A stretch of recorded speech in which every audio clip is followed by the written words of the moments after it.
Assalamualaikum warahmatullahi wabarakatuh. Saya Dika Hermawan dari kelas TI 19C1 dengan NIM 31191030 akan menjelaskan tentang jaringan komputer mengenai OSI layer.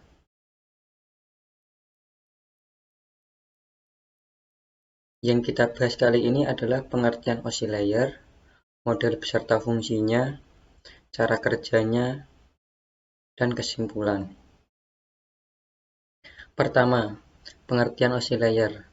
Open System Interconnection atau OSI adalah model referensi yang mana tercipta dalam bentuk kerangka konseptual. Bahkan sekarang ini ia telah menjadi suatu standar koneksi untuk sebuah komputer. Selain itu, ia diciptakan juga untuk memenuhi tujuan tertentu.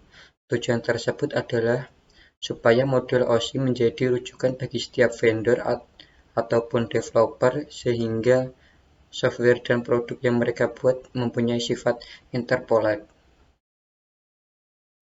Yang pertama kali mengembangkan model ISO adalah The International Standard Organization atau ISO.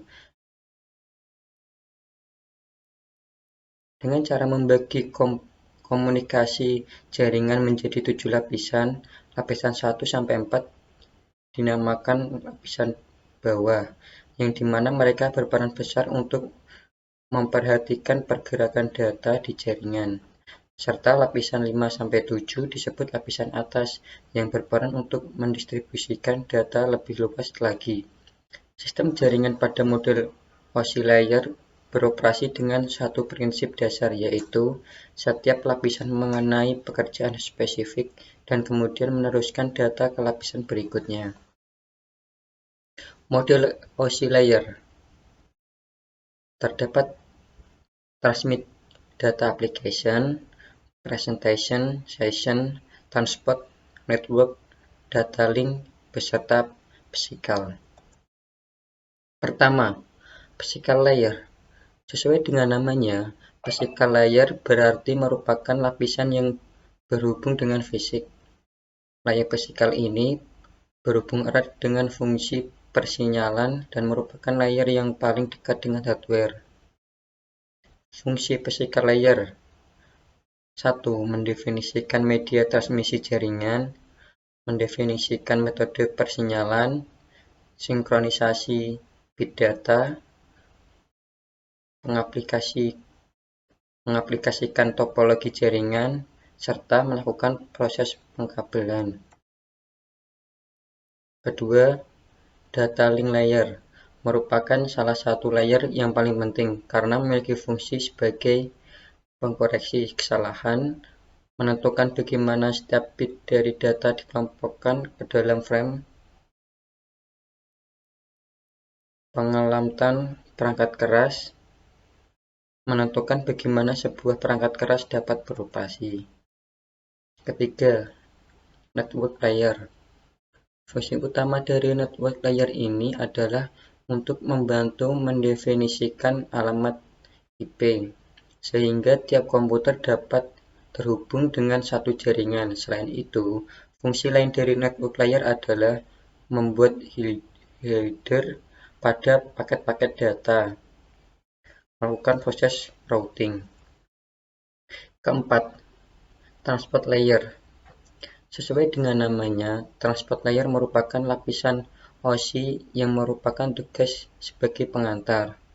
Fungsi utama dari transport layer pada lapisan OSI ini adalah memecahkan data ke dalam paket-paket data, mentransmisi data dari session layer menuju network layer maupun sebaliknya, membuat penomoran pada paket-paket data sehingga nantinya dapat disusun kembali dengan mudah, melakukan proses transmisi ulang pada data yang hilang. 5. Session layer.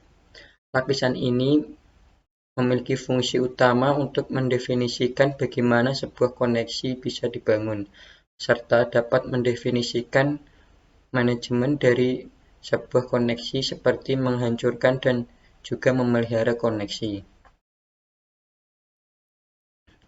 Keenam, presentation layer.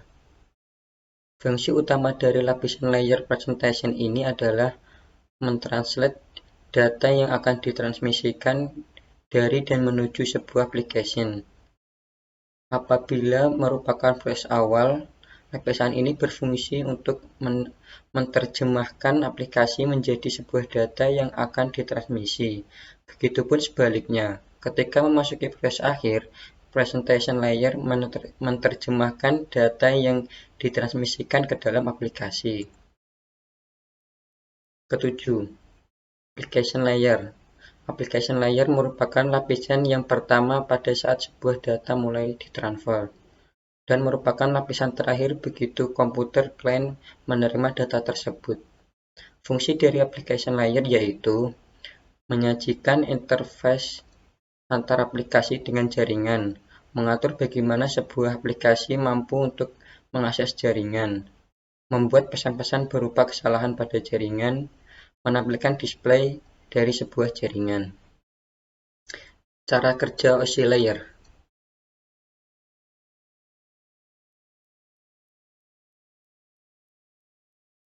Untuk memahami cara kerja dari OSI layer sendiri, Anda dapat membayangkan dengan tahap dalam mengirim surat. Agar surat sampai kepada penerima dengan baik dan tepat, maka harus melewati berbagai tahapan pengiriman sesuai dengan prosedur yang telah ditetapkan sebelumnya. Berikut ini merupakan beberapa penjelasan mengenai cara kerja OSI layer. Pertama, application layer akan mengirimkan data yang dikirim pengguna kepada perangkat komputer penerima data. Kedua, pada presentation layer terjadi konversi email menjadi sebuah format jaringan.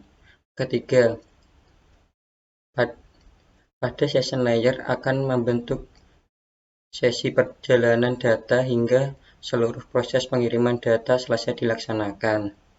Keempat, di dalam transport layer, pengirim melakukan pemecahan data, kemudian data tersebut dikumpulkan pada transport layer penerima. Kelima, network layer membuatkan sebuah alamat sehingga dapat menuntun dan mengarahkan data hingga sampai tujuan yang benar. Selanjutnya, di dalam data link layer akan dilakukan pembentukan data menjadi bentuk frame serta alamat fisik. Dan pada lapisan utama, tepatnya physical layer, data akan dikirim menuju lapisan transport penerima.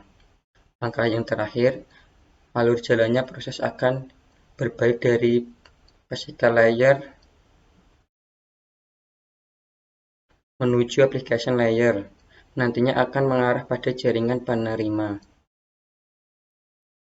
Kesimpulan, OSI layer adalah model referensi yang dikembangkan untuk menciptakan sebuah kerangka yang bersifat konseptual.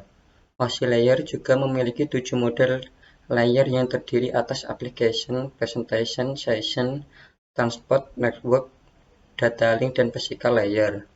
Untuk setiap level mempunyai peran dan fungsi masing-masing dengan cara pengiriman dari setiap model dilakukan secara berurutan. Sekian presentasi dari saya, bila ada kekurangan saya mohon maaf. Wassalamualaikum warahmatullahi wabarakatuh.